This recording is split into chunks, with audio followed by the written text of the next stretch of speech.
Cory of Argentina. We usually associate Corydoras with soft, acidic, tropical waters. Cory expert Ian Fuller introduces and breeds a species that likes things cooler and more alkaline. Corydoras microcanthus is a relatively small species, growing to between 36 mm and 38 mm SL or standard size for adult females, with males a little less at 32 to 34 mm. The species comes from the Salta and Jujuy provinces of the northwestern Argentina. The original type specimens were collected from the Rio Motorojo basin, but the catfish is known to have a much wider distribution, which extends to the Rio Grande, Rio Colorado, Rio Blanco, and Rio Pescada tributaries, all part of the upper Rio Bermejo drainage. Across these, it inhabits clear and shallow, slow-moving and algae-covered rocky streams with abundant marginal vegetation, watercress and lugwigia being especially prominent. Corydoras microcanthus has been found at elevations up to 1,463 metres, possibly the highest known elevation of any Corydoridae species. The natural temperature range is wide, shifting over the course of a year, with extremes going as low as 10 Celsius to as high as 30 degrees Celsius, and possibly even higher. At the peak, the air temperature in the region can reach even 40 degrees Celsius. Only Corydoras palacius, Corydoras undulatus, and Corydoras longipennis have found to inhabit cooler waters in the lower Rio Paraná basin. Like so many fish in many of its locations, the habitat of this species is under serious threat, and we could lose it altogether. It's important that those we have in the hobby are distributed among educated hobbyists that will keep and breed it to ensure its survival. Sourcing and raising. My original group came from fellow Corydoridae enthusiast Hans-Georg Evers from Hamburg. His group was spawning during as I visited, so I returned home with a dozen fertile eggs.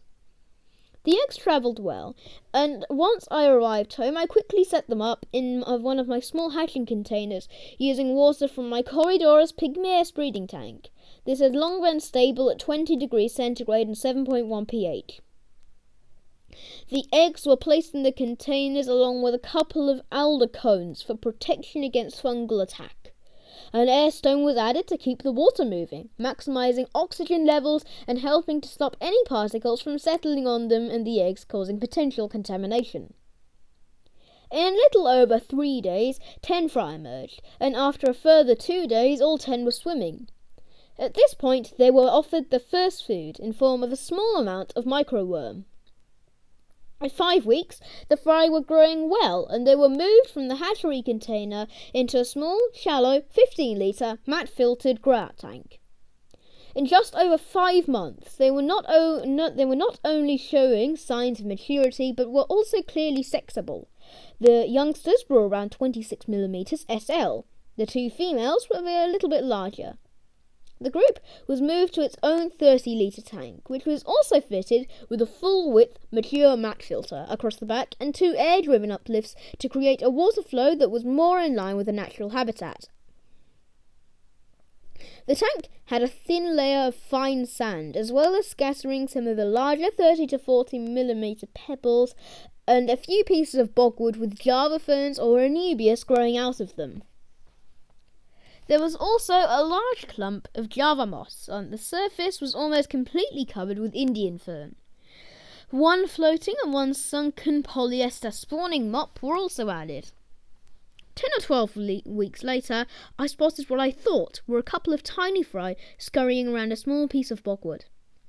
After moving some of the tank decoration, I discovered 9 in total that looked to be from at least 3 different spawns. The smallest appeared to only be a few days old, at a little over 7 metres long total length.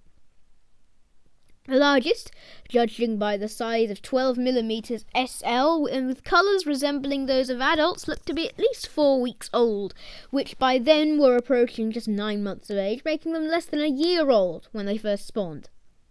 Setting up the new arrivals. I set up another small 15-litre growing on tank, fitted out with a mature mat filter, a thin layer of fine sand, a few beech twigs, some flat pebbles, and a clump of Java moss.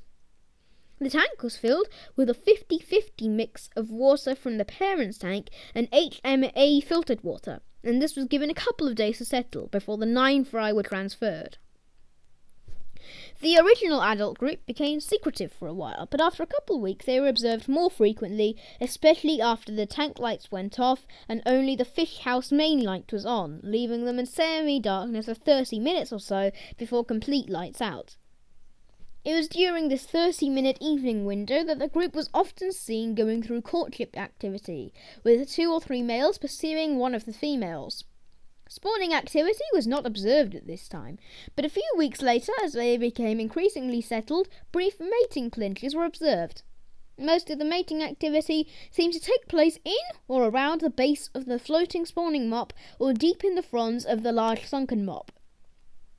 The eggs, fairly large at 1.7mm diameter, were almost always deposited in the sunken mop, though 1 or 2 was seen in the floating mop or the fronds of the Java moss. I found that after laying them, the adults didn't really bother with the eggs or with the emerging fry, so I tended to leave them alone and let nature take its course. However, on my 2 occasions, and just for records, I had determined that the spawning activity was over. I did harvest the eggs and counted 12 and 10 respectively. Future spawning activity was recorded, water parameters and conditions, but the eggs and fry were left to their own devices.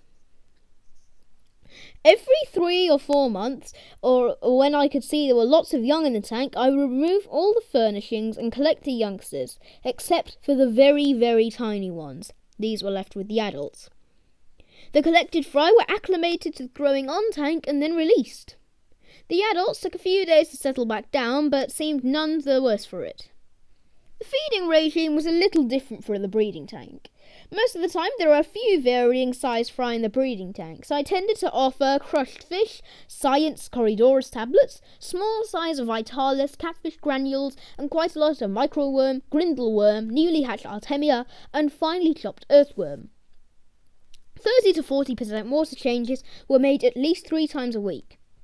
As stated earlier, in its natural subtropical habitat, this species is happiest in water that is cooler than what would be considered normal for a tropical tank.